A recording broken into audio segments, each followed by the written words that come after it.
제철이라고 했을 때 실제로 많이 변한 것 같아요. 제가 어렸을 때만 해도 딸기는 저희가 이제 농촌에서 자랐으니까 5월달 이럴 때 노지에서 땅에서 큰 딸기죠. 그것을 집에서 심어서 먹은 기억이 있거든요. 그런데 이제 우리가 뭔가를 소비하려고 할 때 남들이 못 먹을 때 내가 그걸 먹으면 굉장히 더 좋잖아요. 그러니까 딸기를 먹을 수 없는 철에 딸기를 먹으면 더 맛있잖아요. 그런 것처럼 또 농민의 입장에서는 많은 것들이 나오는 시기 말고 나오지 않는 시기에 출하를 하면 좀 더 좋은 값을 받을 수 있고, 이런 부분들이 서로 맞물려서 어떤 제철에 아닌 음식들이 넘치게 많이 생산되는 것 같고, 두 번째로는 우리가 이전에는 수입한다는 것이 굉장히 어려웠잖아요. 만약에 바나나라 치면 저는 어렸을 때 먹은 바나나는 제주도 바나나였거든요. 하나씩 사 먹었던 기억이 있어요. 지금처럼 한 손 이렇게 사 먹은 게 아니라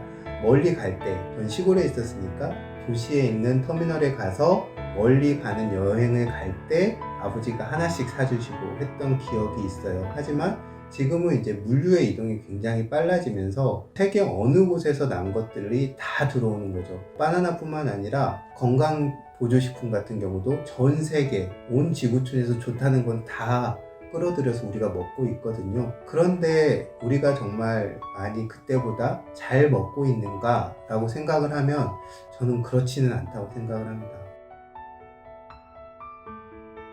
왜냐하면 철이 없다는 말이 하잖아요. 우리 음식이 철이 없어진 것 같아요. 그러니까 겉으로는 화려하지만 그 속내는 속빈강변처럼 뭔가가 결핍되어 있는 식사를 우리가 계속 하는 것 같습니다. 그렇기 때문에 결핍되어 있으니까 우리는 자꾸 뭔가를 더 먹어야 된다고 생각하고, 더 먹어야 되는데 뭔가 특별한 것을 먹어야 된다는 이 만성적인 허기에 시달리고 있는 것 같아요, 요즘 사람들이. 그러다 보니까 그런 욕구에 맞춰서 시장은 움직이잖아요. 그렇기 때문에 그걸 맞추려는 또 공급이 이어지게 되고, 이러다 보니까 어떻게 보면 우리 전체적인 우리 사회의 음식 문화가 철이 없어진 것 같습니다. 철부지가 된 거죠. 그래서 이 제철 음식을 먹는다는 것은 그런 것들을 좀 변화시킨다는 의미도 있는 것 같아요. 그리고 실질적으로 제철에 나는 음식, 그러니까 우리가 몇 월에는 어디서 나는 뭘 먹어, 뭐 이런 것들이 있잖아요. 그런 제철 음식은 1차적으로 생산량이 많죠. 왜냐면 더 많은 에너지를 투입하지 않아도 우리가 그걸 수확할 수 있기 때문에 제철 음식은 생산량이 많고, 그러다 보면 저렴해지고 쉽게 구할 수 있습니다.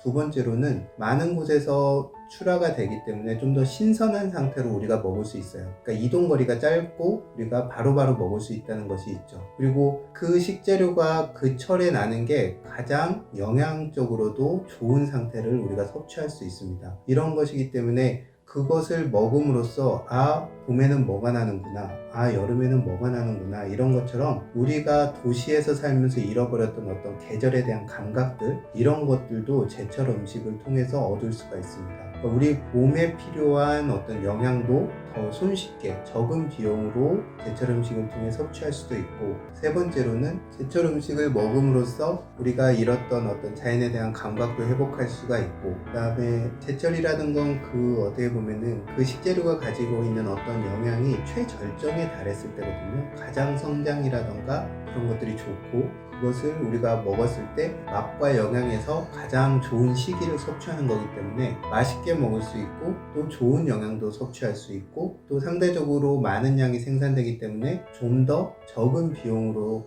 그것을 섭취할 수가 있는 거죠. 게다가 제철은 이렇게 이동거리가 짧기 때문에 신선한 상태로 우리가 영양을 공급받을 수 있습니다. 이런 장점들이 있기 때문에 제철 음식을 먹는다는 것들은 경제적으로나 건강 또는 심리적인 부분에 있어서 전부 다 좋은 효과를 거둘 수가 있는 거죠. 그런데 우리가 장을 본다는 개념이 이전하고 많이 달라져서 지금은 실제로 시장에 나가서 보는 경우도 있지만 대형 마트에 가서 장을 보는 경우도 많고 인터넷으로 주문하는 경우도 많잖아요. 그러다 보면 그냥 그 식재료를 먹을 거로만 생각하게 되는 것 같습니다. 그러니까 돈을 지불하고 구매하는 상품 이런 걸로 우리가 식재료를 생각하게 되는 것 같아요.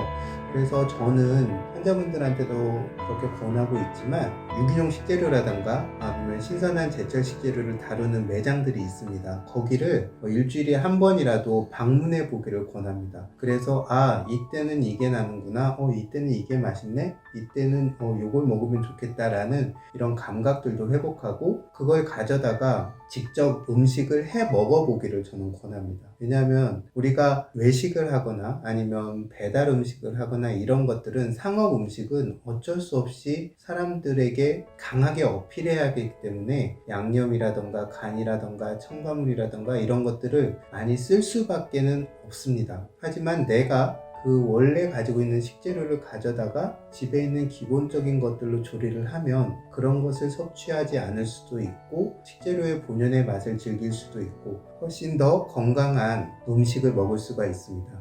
그래서 제철 음식으로 간단한 조리를 해서 먹는 그런 것들이 몇 끼는 할 수 없겠지만 그런 것들을 반복해서 함으로써 우리가 어떤 것을 어떻게 먹어야 되는가 하는 기본적인 어떤 관점을 잡을 수 있다고 생각합니다. 저는 현대인의 어떤 끊임없이 특별한 것을 추구하고 뭔가를 특별한 것을 먹고 이런 거에 대한 허기짐이 이런 기본적인 것들이 결여되는 데서 시작됐다고 생각합니다. 우리가 그런 쓸데없이 겉으로만 화려하고 속은 결핍된 음식을 더 추구하지 않게 되면 우리가 제철에 나오는 식재료들 그리고 좀 더 집에서 내가 음식을 만들어 먹는 그런 습관들이 정착이 된다면 우리 전체적인 어떤 사회의 음식 문화가 지금보다는 조금 더 철이 들 수 있지 않을까 저는 그렇게 생각합니다.